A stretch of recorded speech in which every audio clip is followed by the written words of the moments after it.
नमस्कार, आप देख रहे हैं आज तक। मैं हूं आपके साथ नवजोत रंधावा। आपको दिखाएंगे सबसे पहले तस्वीरें किस तरीके से कल बंगाल में चौथे चरण का चुनाव होना है, लेकिन इसके बाद पांचवें चरण की तैयारी शुरू हो चुकी है। दो तस्वीरें आपको दिखा रहे हैं। एक तरफ जेपी नड्डा अपना रोड शो कर रहा है, वहीं दूसरी तरफ भवानीपुर में घर घर जाकर अमित शाह वोट मांग रहे हैं। तो दो तस्वीरें आपके सामने। भवानीपुर वो सीट जहां से ममता बनर्जी जीत के आई है, लेकिन इस बार उन्होंने भवानीपुर से न लड़कर नंदीग्राम से चुनाव लड़ने का फैसला किया था, क्योंकि ममता बनर्जी बार बार हर मंच से ये कहती आई हैं कि ये उनका अपना गढ़ है, ये उनका अपना इलाका है, इसलिए ये सुरक्षित सीट है। बहरहाल ये तस्वीरें भवानीपुर की गलियों में अमित शाह की वो तस्वीर जहां पर घर घर जाकर वो वोट मांग रहे हैं, और इसके अलावा दूसरी तस्वीर जेपी नड्डा का भी रोड शो चल रहा है। तो दो तस्वीरें लगातार आपको दिखा रहे हैं। राजरहाट में जेपी नड्डा हैं, रोड शो कर रहे हैं, और भवानीपुर में अमित शाह कि ये तस्वीरें, घर घर जाकर वोट मांगने की ये तस्वीरें, और दूसरी तरफ राजरहाट में जेपी नड्डा। पांचवें चरण का मतदान जिसके लिए प्रचार चल रहा है, लेकिन इस बीच चौथे चरण का प्रचार खत्म हो चुका है, क्योंकि कल वोट डाले जाने हैं। चौथे चरण के लिए 44 सीटें हैं और 5 जिले जिसमें कल वोटिंग होनी है। इसके अलावा हावड़ा की 9 सीटें हैं, दक्षिण 24 परगना की 11 हैं, हुगली की 10 हैं, अलीपुरद्वार की 5 हैं, कूच बिहार की 9 सीटें जिस पर कल मतदान होगा। लेकिन इस बीच ये वो तस्वीर भी देखिए भवानीपुर की, जहां पर 5वें दौर के मतदान की तैयारी में अमित शाह जो कि घर घर जाकर वोट मांग रहे हैं, वो तस्वीरें।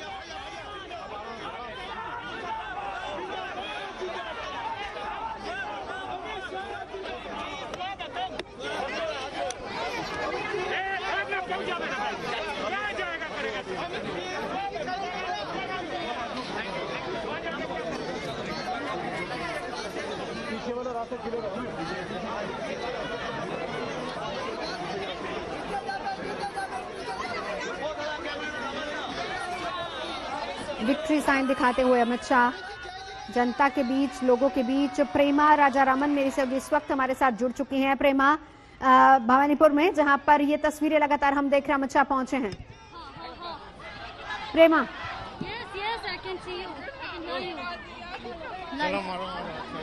हम लोग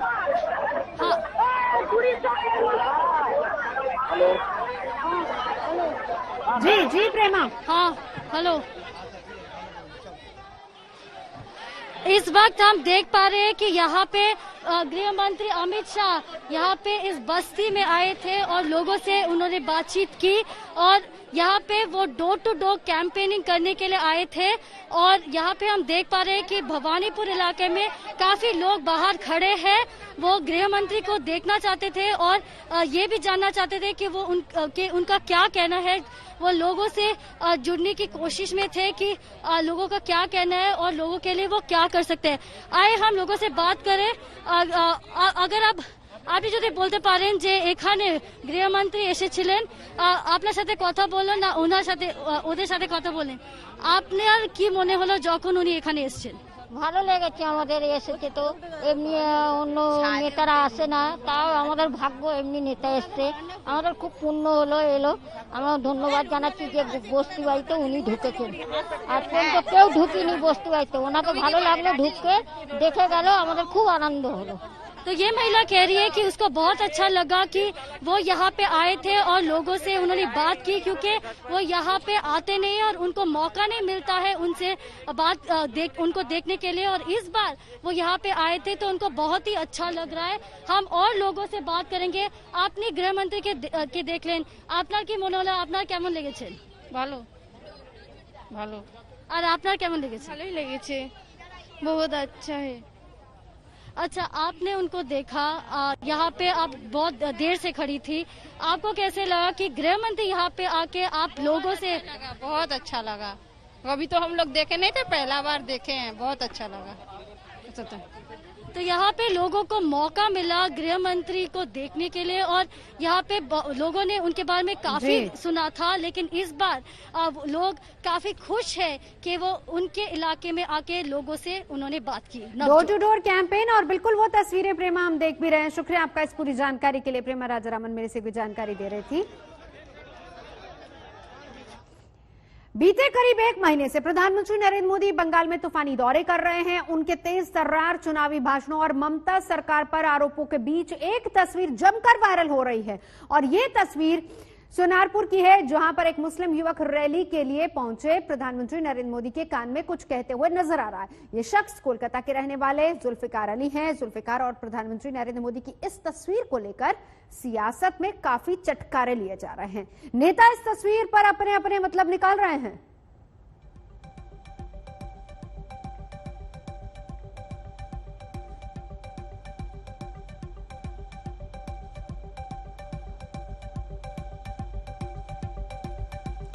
तो तस्वीर पर सियासत देखिए किस तरीके से हो रही है तकरार। ओवैसी ने, जुल्फिकार ने कहा मोदी जी हम कागज नहीं दिखाएंगे। ये ओवैसी ने अपनी तरफ से इसको इंटरप्रेट किया और वहीं पर अमित शाह ने कहा कि ओवैसी भी किसी हिंदू के साथ तस्वीर खिंचवा ले अगर उनको इस तरह की आपत्ति है। तो जुल्फिकार ने कहा कि मोदी जी हम कागज नहीं दिखाएंगे। ओवैसी की हर बात का जवाब देना जरूरी नहीं है। आज अमित शाह ने इसी को लेकर जवाब दिया, क्योंकि जिस तरीके से अज़ुद्दीन ओवैसी ने इस तस्वीर को लेकर तंज कसा था। तो एएमएम चीफ अज़ुद्दीन ओवैसी इस तस्वीर को लेकर प्रधानमंत्री पर लगातार तंज कस रहे हैं। तो आज कोलकाता में अमित शाह ने ओवैसी पर पलटवार भी किया। क्या कुछ कहा, सुनिए जरा। तुम बोले तुम सुनोगे तो बोले बोलो, मेरे को नहीं मालूम कि वो क्या है कौन है, मैं तो आप जानते मैं तो नहीं जानता। बोले क्या बोला होगा? तो उसने कान में कहा मोदी जी मैं बांग्लादेशी नहीं हूं। किसी ने पूछा और क्या कहा होगा? तो उसने कहा मोदी जी हम कागज नहीं दिखाएंगे एनआरसी एनपीआर के लिए। फिर किसी ने पूछा और क्या कहा? तो उस शख्स ने कहा हो सकता है कि मोदी जी मेरी तरह की टोपी कब पहनेंगे आप? ओवैसी जी की बहुत सारी टिप्पणियों पर मैं तो टिप्पणी नहीं करता। मैं उनको इतना ही कहता हूं वो भी किसी हिंदू के साथ तस्वीर खिंचा ले जरा। तो वायरल हो रही तस्वीर में प्रधानमंत्री नरेंद्र मोदी के साथ दिखाई दे रहा युवा कोलकाता के रहने वाले जुल्फिकार अली हैं। जुल्फिकार बीजेपी के कार्यकर्ता हैं। उनसे बात की हमारे संवाददाता सूर्याग्नि रॉय ने। पहले तो आपसे कहेंगे कि आप वो पिक्चर दिखाइए, आजकल सोशल मीडिया पे हेवीली ट्रेंड कर रहा है, एक बार दिखाइए। बस मैं पिक्चर दिखा दे रहा हूँ। आज तक को आपके पूरी टीम को धन्यवाद, क्योंकि जाहिर सी बात आप यहाँ पर जब खोज कर आएंगे तो आपको भी ऐसा एक्सपेक्टेशन नहीं होगा कि कोई मुस्लिम लड़का यहाँ रह सकता और बीजेपी से रिलेटेड। आई थिंक आप सोचते होंगे या तो वो हिंदू होगा या तो वो गार्डन डिश में नहीं रहता होगा, दो ही मकसद होगा। बट आज तक का ये एक समय हमेशा से एम्बिशन रहा है कि वो, हम लोग हिंदी में बोलते कब्र से खोद के सच्चाई निकालना। वो झूठ है, सच है। और सच बात है कि वो पिक्चर, इसीलिए मैं कह रहा हूँ कि उस पिक्चर वाला, अब दिखाइए कैमरा में हमारे दर्शकों को, ये आप ही हैं और आपका नाम है जुल्फिकार अली। अच्छा, और दो तीन चीज आपको मैं दिखा दूं, शायद आपके लिए आसानी हो। एक सेकंड। ये कोई स्कल कैप है जो मैं पहनकर हूँ। मैं आपको नाटक करने के लिए कभी मैं पहनकर नहीं, पर 1 घंटे बाद 12 बजे के बाद हम लोगों का नमाज होगा, लेकर निकला हूँ। उस दिन भी सैटरडे था और स्कल कैप मैं ऐसे बेसिकली पहनता नहीं हूँ। हर वक्त मैं ओवैसी जी हूँ नहीं, हर वक्त 5 टाइम का नमाजी हूँ नहीं, जो अपने धर्म का किसी तरह गलत प्रचार करूँ कि मैं मुसलमान हूँ, मैं मुसलमान हूँ। मुझे सर्टिफिकेट की जरूरत नहीं किसी से। पर 6 जन थे हम लोग। आगे बढ़ेंगे। ममता बनर्जी के सीआरपीएफ वाले बयान पर अमित शाह ने आज पलटवार किया है। ममता बनर्जी ने एक चुनावी रैली में लोगों से सीआरपीएफ जवानों का घेराव करने के लिए कहा था।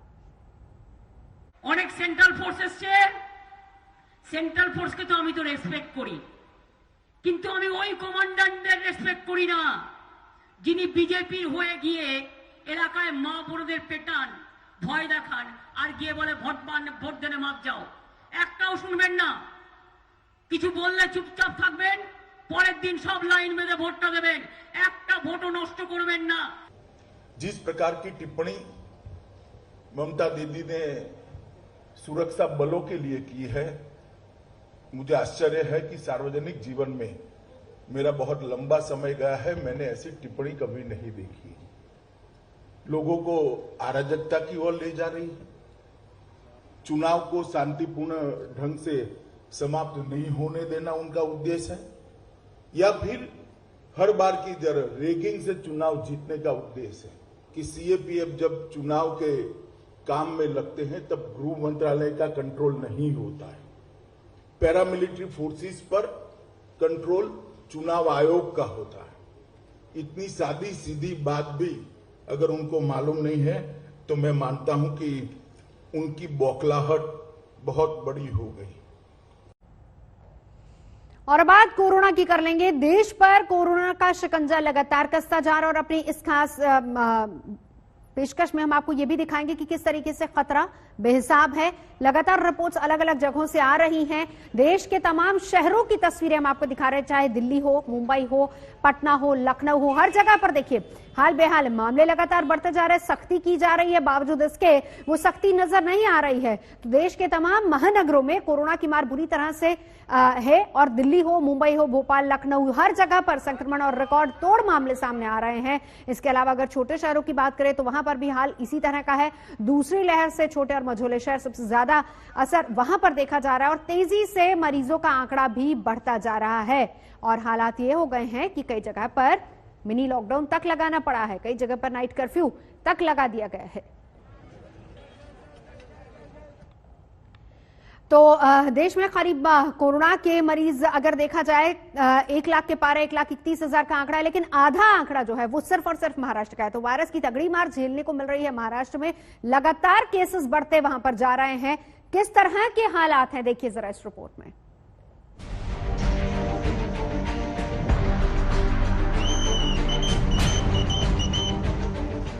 मुंबई के छत्रपति शिवाजी स्टेशन में हजारों की भीड़ उमड़ पड़ी। यूपी, बिहार और देश के बाकी हिस्सों से रोजगार की तलाश में यहां आने वाले लोग वापस घर जाने को बेकरार हैं। पिछले साल की तरह ये तस्वीरें दिल बैठा देने वाली हैं। ऐसा लग रहा है मानो दुनिया 360 डिग्री पर घूमकर फिर से 1 साल पहले वाली हालत में लौट आई है। लॉकडाउन की वजह से पिछली बार फंस गए थे ना, तो इस बार अब सिर्फ ट्रेन से जाएंगे। मैं वापस गांव जाना चाहता हूं और गांव इसीलिए जाना चाहता हूं सर, कल को फिर ज्यादा लॉकडाउन हो जाए। हाँ, तो क्योंकि हम लोग गरीब परिवार से सर, खाने के लिए मरता हूं, कोई खेती बाड़ी कुछ नहीं होता। हाँ, बस कमाता हूं तो खाता हूं, बस उसके सिवा हम लोग के पास कुछ नहीं है सर। इन तस्वीरों के पीछे की वजह महाराष्ट्र में बेतहाशा बढ़ते कोरोना के ये आंकड़े हैं। महाराष्ट्र में 24 घंटे में 56,286 नए केस सामने आए, 376 मरीजों की मौत हो गई।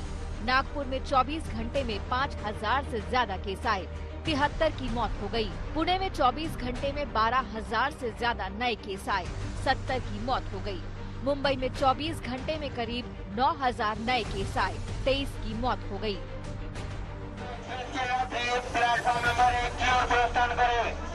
महाराष्ट्र में लॉकडाउन का खतरा सिर पर मंडरा रहा है। कई शहरों में आंशिक पाबंदियां पहले ही लागू हो चुकी हैं, जिसके चलते पहले से कमजोर पड़े उद्योग धंधों की हालत और भी खस्ता होने लगी है और इनसे जुड़े लाखों लोगों को चारों तरफ अंधेरा नजर आ रहा है। मुंबई से विद्या और एजाज खान के साथ आज तक ब्यूरो।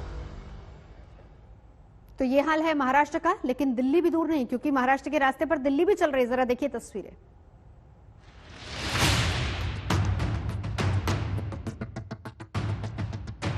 हम सरकार में स्थिति के ऊपर पूरी नजर रखे हुए हैं और जो भी उचित कदम उठाने की जरूरत है वो सभी कदम हम लोग उठा रहे हैं।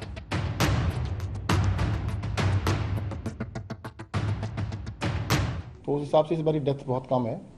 मतलब ये लगता है कि जो इस बारी चल रहा है, जो कोरोना चल रहा है, कि काफी तेजी से फैल रहा है, पर सीवियरिटी कम है और डेथ भी बहुत कम है। दिल्ली सरकार दावा करती रही, भरोसा दिलाती रही कि दिल्ली सुरक्षित रहेगी, दिल्ली वालों पर आंच नहीं आने दी जाएगी। लेकिन हुआ क्या? दिल्ली में कोरोना ने दोबारा घुसपैठ कर ली है। पिछले 1 हफ्ते में दिल्ली में मरीजों का ये आंकड़ा डराने वाला है। दिल्ली में कोरोना की रफ्तार 3 अप्रैल 3,567 मरीज, 4 अप्रैल 4,033 मरीज, 5 अप्रैल 3,548 मरीज, 6 अप्रैल 5,100 मरीज, 7 अप्रैल 5,506 मरीज, 8 अप्रैल 7,437 मरीज। यानी सिर्फ 6 दिनों में मरीज दोगुने हो रहे हैं। दिल्ली में नाइट कर्फ्यू भी लागू हो चुका है, लेकिन केस काबू में आते नहीं दिख रहे हैं। ऐसे हालात में वैक्सीन को लेकर भी चौंकाने वाली खबर आई है। गंगाराम अस्पताल के 37 डॉक्टर वायरस की चपेट में आ गए। सभी 37 डॉक्टर्स ने कोरोना वैक्सीन की दूसरी डोज भी ली थी। अस्पताल के 5 डॉक्टर्स को अस्पताल में ही भर्ती करना पड़ा है। राजधानी और पड़ोसी राज्यों के बीच रोजाना लाखों लोगों की आवाजाही कोरोना के हालात में दिल्ली की सबसे बड़ी मुश्किल है। संक्रमण रोकने के लिए किसी भी तरह की पाबंदी लाखों लोगों की जिंदगियों को बेपटरी कर सकती है। दिल्ली से कुमार कुणाल के साथ आज तक ब्यूरो। बीजापुर में बंधक बनाए गए सीआरपीएफ के कोबरा कमांडो राकेश्वर सिंह मनहास को नक्सलियों ने छोड़ दिया है। सरकार के मध्यस्थों की पहल के बाद राकेश्वर सिंह सकुशल अपने घर लौट आए हैं। इस सकुशल वापसी पर उनके परिवार ने राहत की सांस ली है। 6 दिन पहले नक्सलियों के चंगुल में फंसे सीआरपीएफ के जवान राकेश्वर सिंह की रिहाई की ये तस्वीरें पूरे देश को सुकून देने वाली हैं।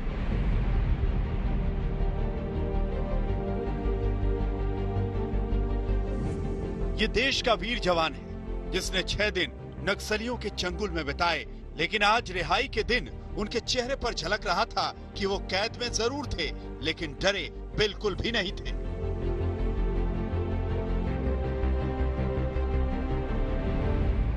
नक्सलियों ने उन्हें सैकड़ों गांव वालों की मौजूदगी में पूरे सम्मान के साथ रिहा किया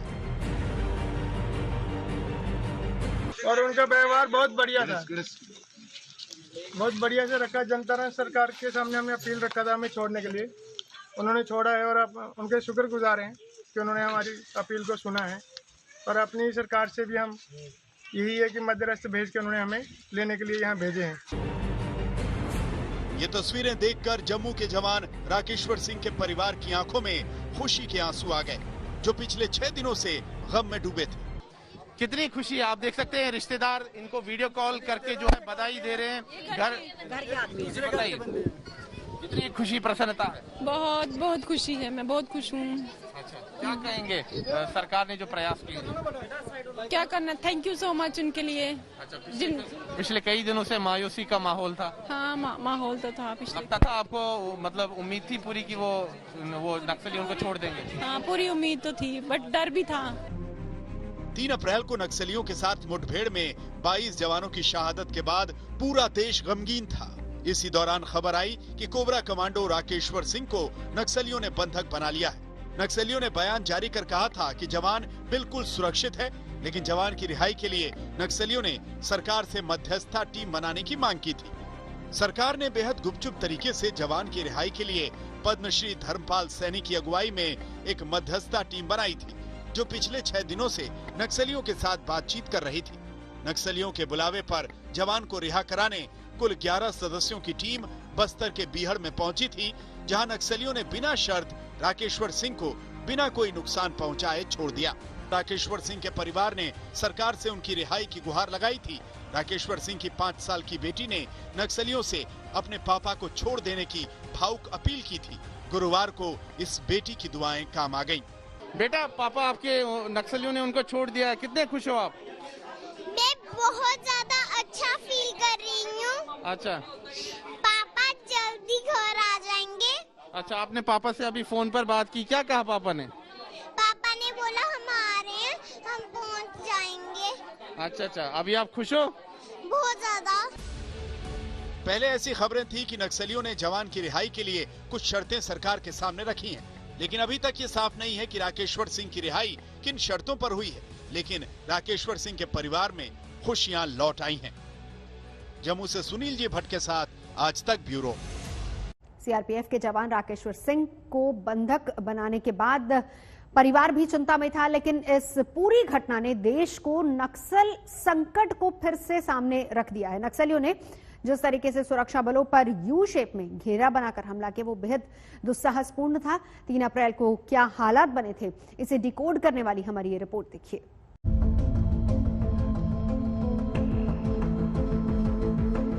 वीर कोबरा कमांडो राकेश्वर सिंह नक्सलियों के चंगुल से छूटकर सकुशल लौट आए हैं, लेकिन 3 अप्रैल का नक्सली हमला भुलाए नहीं भूलेगा। नक्सली हमले की टीस बनी रहेगी, ये हमला शूल की तरह चुभता रहेगा। नक्सली हमला तब हुआ था जब सुरक्षा बलों की टीम टॉप नक्सल कमांडर हिडमा को पकड़ने के मिशन पर निकली थी। इलाके में जोनागुड़ा के पास जुटे होने की सूचना थी।